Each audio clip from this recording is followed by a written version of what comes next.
ہمارے حیدری ارے سلوات صلی اللہ محمد. اور عشق آنسو ایسے نہیں نکلتا، عشق میں نکلتا. اور ایسا عشق اللہ نے، ایسا عشق، وہ بھی عشق امام حسین. محبت، ایسی محبت اللہ ہے، وہ بھی محبت حسین. عشق انسان کو جوانی کی طرف لے جاتا ہے، بغض انسان کو ضعیفی کی طرف لے آتا ہے. توجہ چاہیے. عشق انسان کو جوانی کی طرف اور بغض انسان کو ضعیفی کی طرف. کسی شاعر نے خود بہترین اشعار کہے ہیں، اللہ ہے دریائے مودت کی روانی.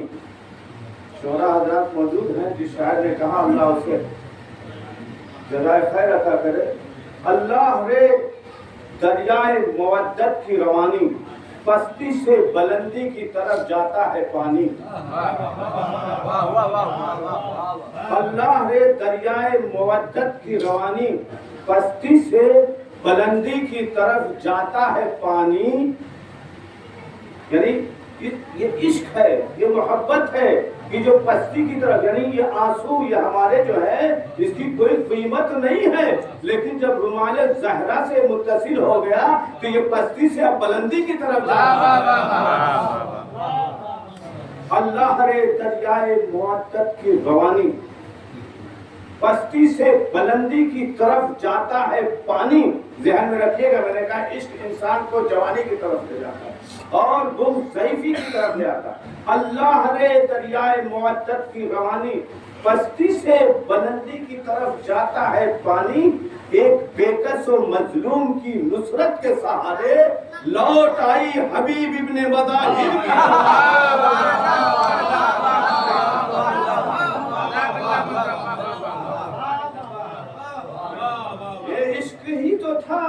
یہ امام حسین السلام سے عشق ہی تو تھا. ارے اس میں تعجب کی بات نہیں ہے، جب یوسف کے عشق میں کوئی جوان ہو جائے تو فخر یوسف کے عشق میں انسان عشق کر کے دیکھو. اور جب عشق پروردگار ہو، عشق آل محمد ہو، تو کمال کی طرف جاتا ہے. انسان یہ نہ سوچے کہ اللہ نے ہمیں بیکار اور بے فائدہ بے مقصد کے پیدا کیا. نہیں، انسان بے مقصد بے فائدے کے لیے نہیں ہے. ہر مخلوق کسی نہ کسی مقصد کے تحت پروردگار نے خلق کیا، لیکن ان مخلوق میں انسانوں کو پروردگار نے سب سے اعلیٰ درجہ عطا کیا. یہ اشرف المخلوقات تھا. چاند آپ کے لیے بنایا، سورج آپ کے لیے بنایا، ستارے آپ کے لیے بنایا، دریائے آپ کے لیے، پانی آپ کے لیے، ہوا آپ کے لیے.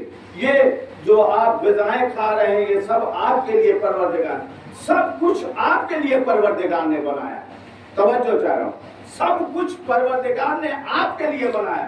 لیکن سورج کو اٹھا کر دیکھیے وہ مطیع پروردگار ہے، چاند کو اٹھا کر دیکھیے وہ مطیع پروردگار ہے، ستاروں کو اٹھا کر دیکھیے وہ مطیع پروردگار ہے، زمین کو اٹھا کر دیکھیے وہ مطیع پروردگار. جیسا پروردگار نے اسے حکم دے دیا ہے اس پر وہ گامزن ہے. لیکن انسان جو اشرف المخلوقات ہے، ان سب چیزوں کو انسانوں کے لیے خلق کیا ہے، تو پروردگار نے طلب کیا ہے. کیا طلب کیا؟ وما خلقت الجن والانس الا ليعبدون. یاد رکھو ہم نے تمہیں ایسے ہی نہیں پیدا کیا ہے، ایسے ہی نہیں خلق کیا ہے، بلکہ عبادت کے لیے خلق کیا ہے. اب سمجھنا، جب ہماری عظمت اتنی ہے، ہمارے لیے سب پروردگار نے خلق کیا ہے، تو ہمیں اس کی عبادت کرنا چاہیے. عبادت یہ نہیں کہ آپ سمجھے نماز ہی عبادت ہے. بعض لوگ حصر کر دیتے ہیں عبادت کو نماز میں. نہیں، ہو سکتا ہے اس سے زیادہ کوئی اس کا اجر و ثواب ہو عبادت کا. جیسے مثال کے طور پر آپ ایک گلاس کسی پیاسے کو پانی پلا دے، اس کا اجر نماز سے زیادہ ہے. اگر کوئی ڈوب رہا ہے اس کی جان بچا دے تو نماز سے زیادہ ہے. حتیٰ کہ یہاں تک حکم ہے کہ کوئی نماز واجب پڑھ رہا ہے، اگر کوئی ڈوب رہا ہے اور آپ بچا سکتے ہیں تو نماز کو توڑ دیں. تو پتہ چلا کہ عبادت صرف عبادت نماز کا نام نہیں ہے، عبادت صرف حج کا نام نہیں ہے۔ اللہ نے اسلام کی بنیاد جو ہے 5 چیزوں پر رکھی ہے۔ نمبر 1 نماز، دوسرے روزہ، تیسرے حج، چوتھے قوم، 5ویں ولایت۔